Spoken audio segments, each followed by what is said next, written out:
Hola a todos, bienvenidos a un nuevo video del canal Resolviendo Matemáticas. En el video de hoy vamos a continuar resolviendo problemas de métodos de conteo o combinatoria que ya saben que son permutación, variación y combinación. Si quieren ver los problemas que hemos hecho anteriormente, hagan clic en los enlaces que van a ir apareciendo a lo largo de este video. Hoy vamos a resolver este problema que nos dice lo siguiente. Un estudiante debe responder 7 de las 10 preguntas de un examen. ¿De cuántas formas puede hacer su elección si, primero, no hay restricciones? Eso quiere decir que él tiene la libertad de escoger de las 10 preguntas las 7 que a él le convengan según su criterio. La segunda pregunta, ¿de cuántas formas puede hacer su elección si debe contestar las dos primeras preguntas? Vean que aquí, al contrario de lo que ocurre con la primera pregunta, sí hay una condición. Ahora, de las 7 preguntas que él debe responder, 2 de ellas obligatoriamente deben ser las preguntas 1 y 2 del examen. Y por último, ¿de cuántas formas puede hacer su elección si debe responder al menos 4 de las 6 primeras preguntas? Vean que aquí también le están poniendo una condición que veremos más en profundidad cuando respondamos la pregunta. Lo primero que tenemos que entender es que tenemos aquí un conjunto de elementos. En este caso, los elementos son los números asociados a cada una de las preguntas. O sea, tendríamos 10 elementos. El elemento 1 estaría asociado con la pregunta 1, el elemento 2 con la pregunta 2 y así sucesivamente hasta llegar a 10. Y de ese conjunto de 10 elementos nos están pidiendo que saquemos subconjuntos de 7 elementos, que son las 7 preguntas que el estudiante debe escoger. Y lo haremos dependiendo de lo que nos pidan en cada una de las preguntas. Bueno, como siempre lo hemos dicho, para saber cuál es el método de conteo y la fórmula que tenemos que aplicar para resolver este tipo de problemas, tenemos que responder una serie de preguntas que vienen en este cuadro.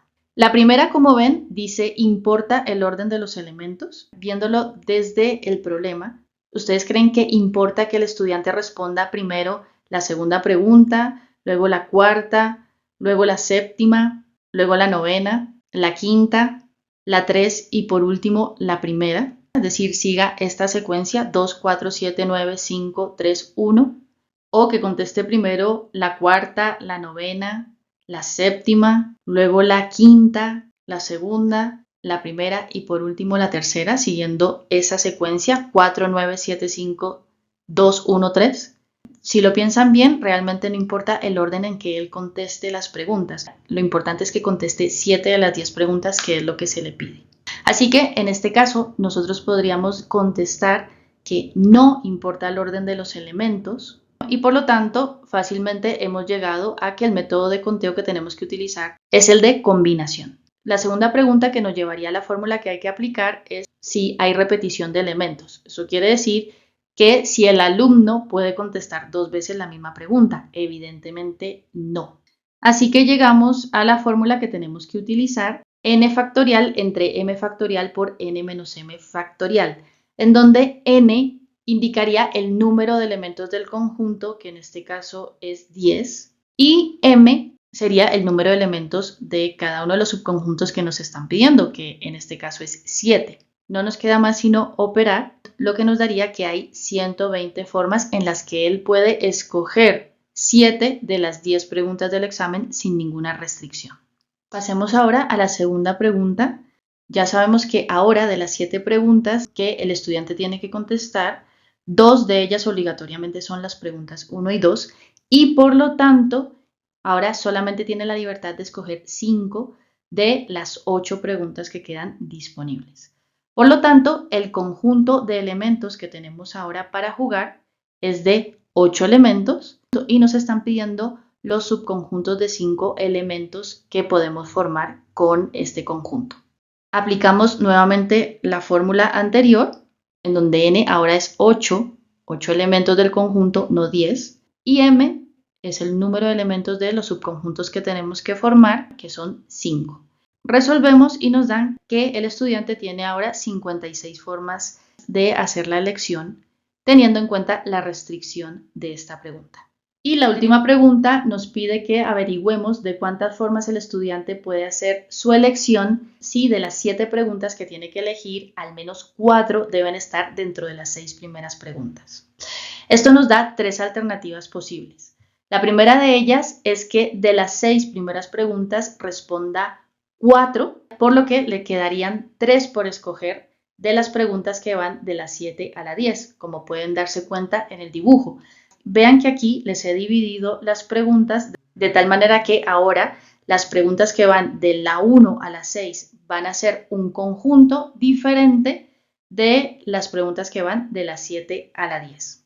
Ya lo veremos en un momento. La segunda alternativa es que él escoja 5 de las 6 primeras preguntas y por lo tanto le queden 2 preguntas por responder de las preguntas de la 7 a la 10. Y la tercera alternativa es que responda todas las 6 primeras preguntas y por lo tanto solo le quedaría una por responder que la escogería entre las preguntas de la 7 a la 10. Para las 3 alternativas vamos a volver a utilizar la misma fórmula que hemos utilizado anteriormente. Centrémonos entonces en la primera alternativa cuando él escoge 4 de las 6 primeras preguntas. Sustituyendo en la fórmula tendríamos que para el primer conjunto n sería igual a 6 porque son 6 preguntas, 6 elementos y m sería 4 porque estamos buscando todos los posibles subconjuntos de 4 elementos. 6 menos 4 es igual a 2 y simplemente operando tendríamos que hay 15 formas diferentes de escoger 4 de esas 6 preguntas. Ahora, ¿de cuántas formas se pueden escoger 3 preguntas de las 4 restantes? N sería 4, el número de elementos del conjunto, y 3, el número de elementos de cada subconjunto. Operando tendríamos 4 formas diferentes de escoger estas preguntas. Ahora, por el principio de multiplicación, multiplicamos esos dos resultados y nos da 60. Pasemos ahora a la siguiente alternativa. N va a ser igual a 6.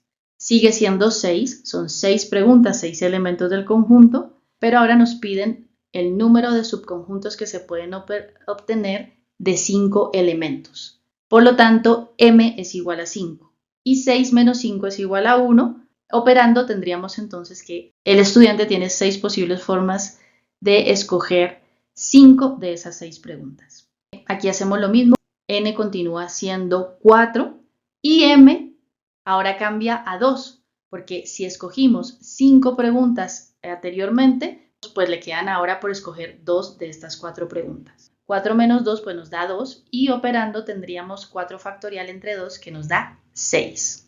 Multiplicando estos dos resultados nos daría 36. Y en la tercera y última alternativa, pues vemos que de las 6 preguntas, él tiene que escoger 6 preguntas, o sea, las va a responder todas. Así que n es igual a 6 y m también es igual a 6. 6 menos 6 es igual a 0. Recuerden que 0 factorial es 1. Operando nos daría que tiene una única posibilidad de escoger estas 6 preguntas. Y aquí es donde podemos ver claramente que el orden no importa. En combinación se cuenta como un solo conteo, como una sola vez, a todas estas posibles combinaciones cuando el número de elementos del conjunto coincide con el número de elementos de los subconjuntos, como ocurre en este caso. Esto quiere decir que no importa el orden en que él responda a las preguntas, todas las alternativas posibles se van a tomar como un único conteo, se van a contar una sola vez. Y aquí nos quedaría entonces 4 factorial entre 1 factorial, que es 4 menos 1, y esto nos daría 4. Evidentemente, esto tiene sentido. Si solamente tenemos que escoger una de las 4 preguntas, pues habrá 4 posibles formas de escoger esa pregunta. Multiplicando tendríamos 4 y por el principio de suma sumaríamos 60 más 36 más 4, lo que nos daría el resultado que nos están pidiendo, 100. El estudiante tiene 100 formas diferentes de escoger las 7 preguntas que va a responder si al menos 4 de las 7 preguntas están dentro de las 6 primeras preguntas.